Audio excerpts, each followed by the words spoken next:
like to do a bunch of activities to create a fresh start and a clean slate for the year ahead, and film videos about these activities so that you can be inspired to do the same.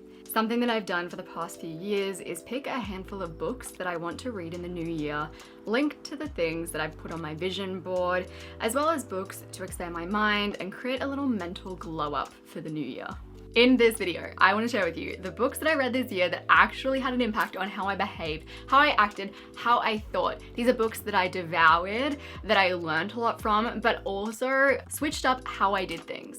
But before you go ahead, you make this big old list of all these books that you want to read, devour, take in new information from, I want to suggest something different. Make a list of the books that you want to revisit.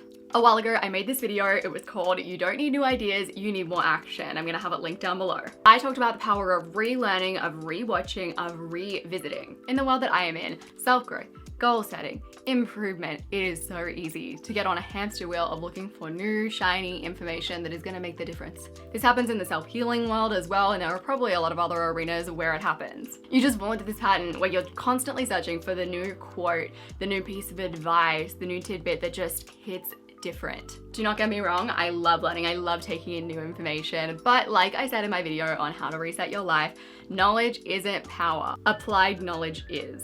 And that's where we all go wrong. So if you read any books in the last year, even in the last 5 years, like Atomic Habits, The Artist's Way, books that really made you think about how you were living your life, put those books on your list of books to revisit in the new year. Reading those books, you're probably going to get just as inspired as you did the first time, but this time you're going to read them with a lens of action. A Seneca quote that I really like is, "We should hunt out helpful pieces of teaching in the spirited and noble-minded sayings which are capable of immediate practical application, not far-fetched or archaic expressions or extravagant metaphors and figures of speech, and learn them so well that words become works."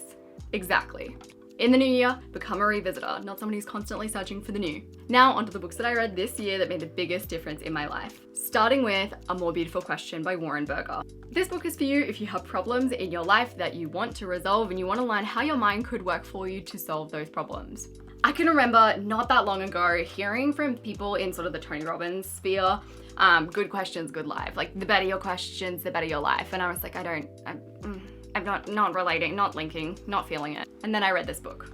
If you're like, I don't understand what you mean, like how could you really use questions? I have 2 activities that I've talked about in recent videos. One video is my 7 ways to change your life in 1 year. I talked about the 12 questions activity. And another video is my vision boarding activity where I use questions as kind of like a center point. I also recently stumbled across this video, which kind of inspired my vision board video on TikTok, which I loved, around questions.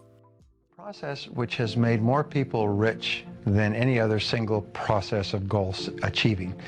And it's to take your major goal and structure it as a question. If your goal is to earn $100,000 a year, then you write, how can I earn $100,000 in the next 12 months? Now, that's an open-ended question, not how can I earn it at my job or doing a specific thing, just an open-ended question, how can I earn the amount of money? And then you discipline yourself to write 20 answers to the question.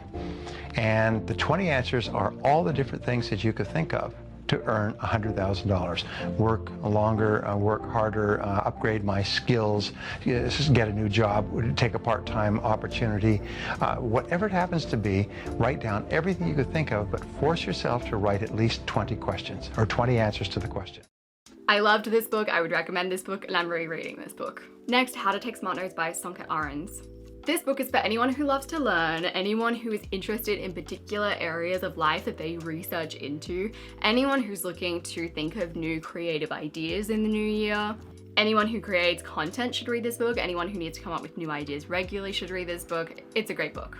I haven't actually talked about this book too much on my channel, but I have created a full book guide for this book on my app, Intention, for the Intention community. This book is focused on setting up a system for the notes that you take. And these are notes that you take on the podcasts you listen to, the books that you read, the videos that you watch, in a way that sparks new ideas, forces more creative insights, gets you thinking more critically, and gets you learning more deeply. What I will say about this book is that it does talk a lot about how impactful this system is.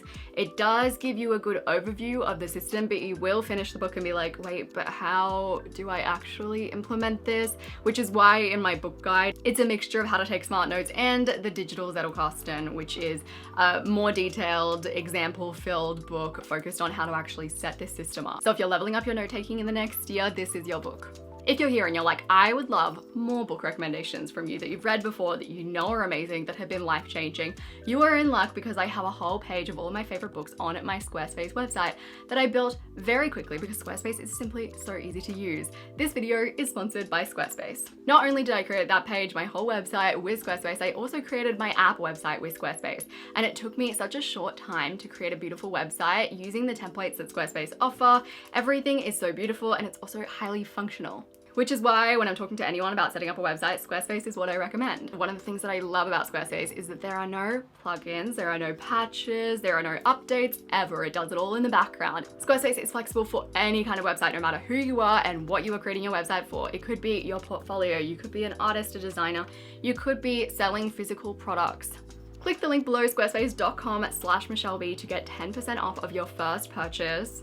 Once again, squarespace.com/MichelleB to get 10% off of your first purchase. The next book is Time Smart by Ashley Williams. This book is a really good book if you feel like you keep on making decisions related to maybe work and taking on responsibilities that just don't seem to lead to your happiness. It could also be a good book for people who are making big life decisions, people who are graduating. It is a book all about how people who value their time over their money are consistently happier. It actually inspired my recent video on how to create more time in your life. And I got some great comments on that video. So if you enjoyed that video, you will probably enjoy this book. I will say it's more of a light read. I got through it really quickly and it was more inspiring, but I still found it really impactful. My partner recently graduated his Masters of Physiotherapy and he's been on the job hunt. He's now got a job, but throughout the job hunt, I was thinking back to this book as I was talking to him, as we were discussing his options. I referenced this book multiple times. So if that's where you're at in life, I think it would be helpful for you. The next book recommendation is actually a 3-for-1. Radical Compassion, Tara Brach.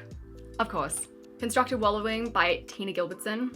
And It's Not Always Depression by Hilary Handel. These 3 books combined are perfect if you are someone who feels like they have big emotions, who feels like they can get swallowed up by their emotions, who feels like maybe they don't react in a healthy way to a lot of their emotions. Also for any Enneagram 4s. The last book, It's Not Always Depression by Hilary Handel, sounds like a lot. I would actually recommend it to anyone, regardless of whether you feel depressed or not.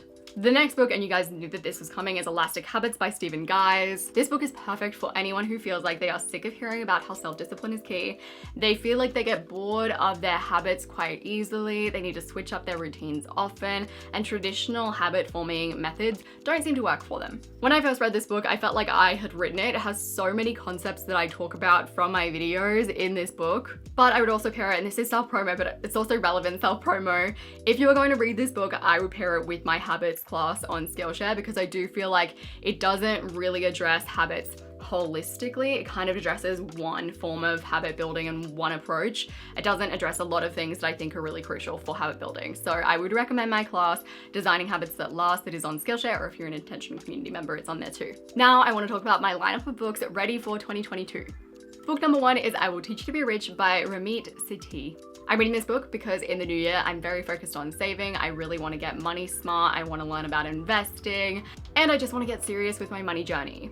I do find that I take books a lot more seriously when I read them. If I already have an existing connection to the author, I'm making it sound like I'm friends with this author. I'm absolutely not. I've followed him on Instagram and I've seen a few of his posts, and I think it's helpful that I've resonated with those posts, and it feels better to read a book by him rather than a book that I've just plucked out of thin air.